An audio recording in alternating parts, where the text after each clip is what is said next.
camera. Yes, this was my camera. What? I swapped the camera. It's a joke. He does good with electronics. Oh, I'm sure he does. Oh, I'm sure he does. Where's the little motor? I'm very pleased because there was a series of performance art books. Yeah. The earlies, starting with chapter 18, they're volume 38, and this month 2 volumes of chapter 48 are going to be out, and because they're from shows that are in Chicago, it's kind of cool that it got Chicago skyline. Oh, yeah, Chicago. Circa 95, so My father's town. So anyway, so this is a collection book of things from performance art shows over the years, and so I've just pulled out one of them. Yeah. And I was going to share what poems with you. We drop it. That's all right. I'll pick it up and sell you. This is from a show that was called Chicago Calling. And what that was that Chicago poets would collaborate with people outside of Chicago to do something. Either they would have music accompaniment or dance, or they would co-write things. And so those were things that they did. And so this was a bunch of pieces that were done with musicians from all around the United States and South Africa, and so each one is different, and they don't relate at all. And so here are some poems that were a part of that. The first one is called Tribal Scream. I know what goes on in your head. I know those characters you've created. I know everything that's gone on in your past, and I know this mishmash of everything that's crammed into your head.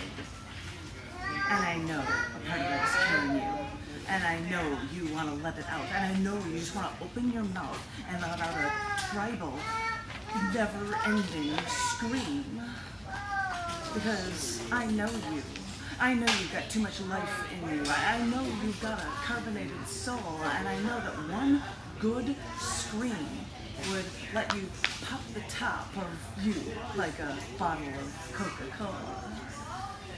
Bubbles of compressed air would be coming out of your mouth in your tribal scream. I wonder what characters you would spill out. I wonder what you would do when you would see what you rejected, what you screamed out. And I wonder if you'd see parts of your past. And I wonder if you'll know that they were all a part of you, if you try to stuff them back in. This one is called The Power of the Devil. In November, a church held a pageant, and the ending was a battle between God and Satan. The church hired a stage actor to play Satan, and true to the actor's form, he used many special effects to make Satan appear more realistic. The actor used a voice shifter for a dark and evil voice, and also used his fire-breathing skills to make the devil more devilish. The dramatic show was too much for 2 congregation members because the 2 had heart attacks during the performance. What?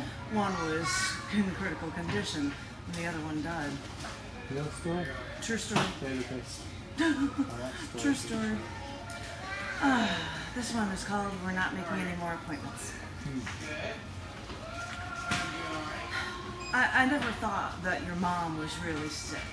It never occurred to me that your mother was dying. I saw her getting more and more sick, but I didn't think that meant anything.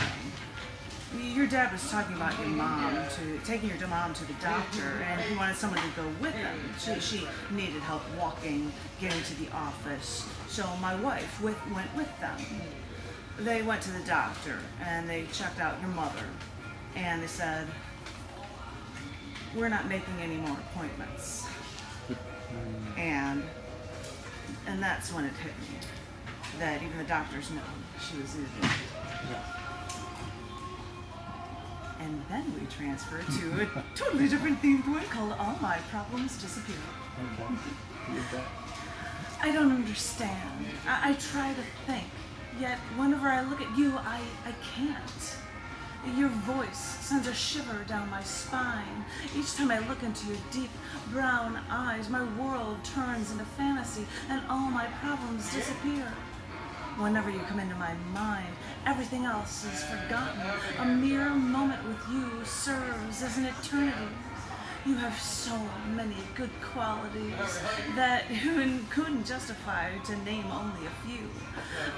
Couldn't imagine a life led without you, for it makes a life dreary, a dreary monotony. The days would never end, and life would seem to serve no purpose. I don't understand. Why do I feel the way I do? Maybe I love you. Well, see if it's here. If it's not here, I'll As I said, there are different pieces throughout here. This is a weird, this is a dreams poem. Dreams, 12/24/05. Aeon Flux Crawl. I don't even know who Aeon Flux is. It's a cartoon character. Anime and it's crazy cool. yeah, I play that. But women, I'll just leave it at that. I won't bother. No, not like the poet plays. Because I couldn't use appropriate language here. Okay. We were out of town, I don't know for how long, and someone told us that we could stay at this other really cool house for another night if we needed a place to stay. You see, the owners of the house were out of town for at least another day, so it would be okay if we stayed there. Now, I don't think we were actually allowed to stay there, so we had to keep all the lights off and keep quiet. And all I remember is being upstairs and everything was open, seeing these floor-to-ceiling windows and seeing people outside. It must have been the neighbors enjoying the night air and partying outside. So I was crawling around the hallway floor trying not to be seen. But as I was trying to be sly, I was crawling with my hands on the ground, but keeping the rest of my body in the air. You know, for ease of movement, I suppose. But I had to look like I was crawling around like Aeon Flux in that MTV movie that wasn't even true to the actual character storyline, crawling but not touching the carpet. And it was as if all the carpet were like millions of individual blades of grass. But all I know is that I was doing this levitating Aeon Flux crawling thing and trying to see around the house and not be seen. But I thought people were far enough away, and I thought it would be cool if we could use, and they said it was cool that we could use our house. We didn't break in, someone let us in. And I think I saw a jacuzzi in the backyard. So I went to tell you, so we can enjoy the hot water. But I found you on the master bedroom bed, sound asleep. Of course, I'm crawling around like Aeon Flux, and you're sleeping. This piece is called Taking Out the Brain. This is what I do in my spare time, if you're curious. I'm a med student, and for the past few weeks, we've been working on the cadaver. At first, I didn't want to know anything about him. I covered the head of the guy. I wanted to pay him some respect. Didn't want to think that this person lived before I dissected him. I had a hard time taking out the brain, because, you know, that's where the memories are. That's what makes him, him. It's not so hard now. They get the bodies from the morgue. They're homeless people, mostly.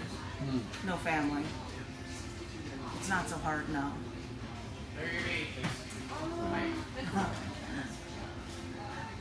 Thank you.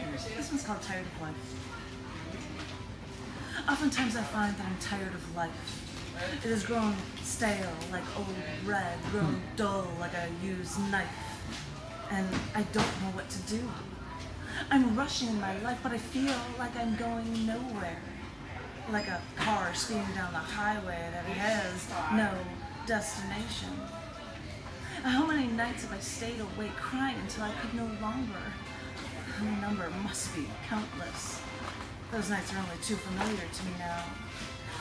What's the sense? The pain I'm feeling never goes away. It haunts me like a childhood fear and never releases its hold on me. And whenever there seems to be a time where I'm having trouble, it's there.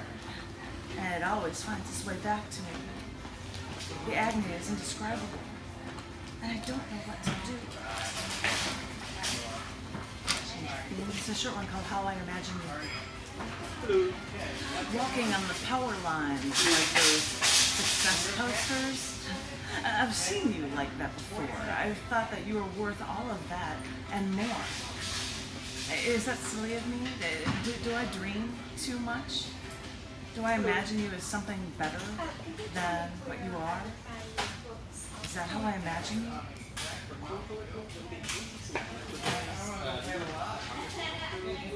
I'm going to do one short at the end for you, this is the brochure. It's called After the Wreckage. And I could tell you with all the credits who did the music for one of these pieces. I'm sure you don't need to know. After the Wreckage. I can't leave this funeral that never seems to end. I can't leave this funeral that, in a way, never started. And all I know is that I have been doing all of the mourning. How are you doing? Is that the way it goes? Is someone mourning for you for too long? And you, the deceased, didn't know anyone would care. And you, the deceased, didn't know you were dead. So, was it just me? Do I feel this alone? Does your spirit rise after the wreckage and you watch from above and see how everyone reacts and see how I cry and see how I suffer? Is this what you're doing to me? And now, after the funeral, do I have to clean up the room? Do I have to put away the flowers? And then I have to escort all of the people out because they don't deserve to be here?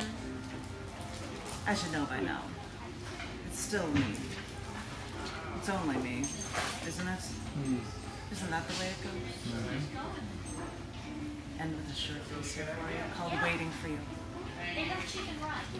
I look out to the evening sky, snow falling out of the sky, starship flakes as big as fingertips, melting into my face, touching my skin, touching me sharp and sweet, like your hand on my cheek. In the cold of winter, it almost feels warm.